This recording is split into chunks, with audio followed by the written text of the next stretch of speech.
کامیار جب کلب میں داخل ہوتا ہے تو اچانک اس کی نظر اس لڑکی پر پڑتی ہے جس کے ساتھ اس کی ویڈیو سوشل میڈیا پر طوفان بن چکی ہوتی ہے۔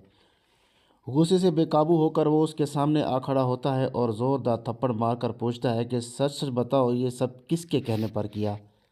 لڑکی خوفزدہ ہو کر اعتراف کرتی ہے کہ یہ سب کچھ فاریہ کے کہنے پر ہوا تھا۔ یہ سن کر کامیار کا غصہ مزید بھڑک اٹھتا ہے اور وہ فوراً فاریہ کے گھر جانے کے لیے نکل پڑتا ہے۔ مگر قسمت کو کچھ اور ہی منظور ہوتا ہے کہ راستے میں کامیار کا ایک ہولناک حادثہ ہو جاتا ہے۔ اس کی حالت نہایت تشویشناک ہو جاتی ہے۔ راہگیر اسے فوراً ہسپتال پہنچاتے ہیں۔ کچھ ہی دیر میں اس کے والدین بھی ہسپتال پہنچ جاتے ہیں۔ اتفاق سے اشتیاق بھی وہاں موجود ہوتا ہے۔ ڈاکٹر بتاتے ہیں کہ کامیار کے سر پر شدید چوٹ آئی ہے اور ہوش میں آنے کے وقت لگ سکتا ہے۔ اشتیاق فوراً آئرہ کو فون کر کے حادثے کی خبر دیتا ہے اور اس کی نازک حالت کے بارے میں بتاتا ہے۔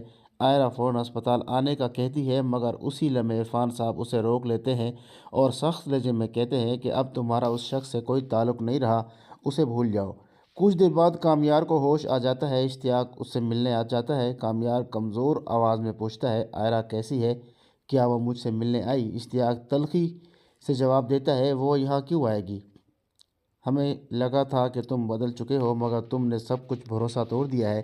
کامیار بے قراری سے اپنی صفائی دیتا ہے، اشتیاق میری بات پر یقین کرو، آئرہ آنے کے بعد میں نے اپنی زندگی کے تمام راستے چھوڑ دیے تھے۔ یہ سب فاریہ کی سازش تھی، وہ نہیں چاہتی تھی کہ میری اور آئرہ کی شادی ہو۔ بس ایک بار آئرہ سے کہہ دو کہ وہ آ کر مجھ سے مل لے۔ اشتیاق آئرہ کے پاس جا کر کامیار کی حالت بتاتا ہے اور ایک بار ملنے کی درخواست کرتا ہے۔ عرفان صاحب سختی سے انکار کر دیتے ہیں مگر اشتیاق کہتا ہے، انکل ممکن ہو واقعی بے گناہ ہو، شاید اسے پھنسایا گیا ہو۔ اشتیاق کی بات سن کر آئرہ کے دل میں ہلچل مچ جاتی ہے اور وہ ہسپتال پہنچ جاتی ہے۔ کامیار اسے دیکھ کر کہتا ہے، میں جانتا تھا کہ تم ضرور آؤ گے۔ آئرہ سنجیدگی سے جواب دیتی ہے، میں یہاں جذباتی باتوں کے لیے نہیں آئی، صاف صاف بتاؤ مجھے کیوں بلایا ہے؟ کامیار اسے ساری حقیقت بتاتا ہے اور وعدہ کرتا ہے کہ بس ایک موقع دے دو، جیسے ہی میں ٹھیک ہوگا تمہارے گھر آ کر عرفان صاحب کو اپنے بے گناہی کا ثبوت دوں گا اور تم مجھ سے نکاح کرو۔ آئرہ خاموشی سے واپس چلی جاتی ہے۔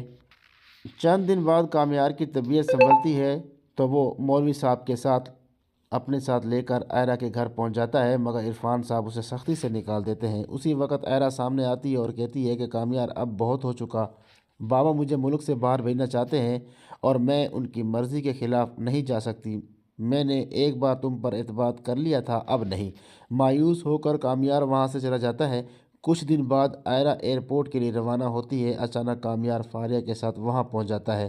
فاریہ سب کے سامنے سچ بول کر کہہ دیتی ہے اور کہتی ہے کہ یہ سب میری غلطی ہے اور میں نے ہی یہ کامیار کی شادی تڑوانے کے لیے یہ چال چلی تھی۔ کامیار بے قصور ہے اور یہ سب اس کی ایک اور خاور کی سازش تھی۔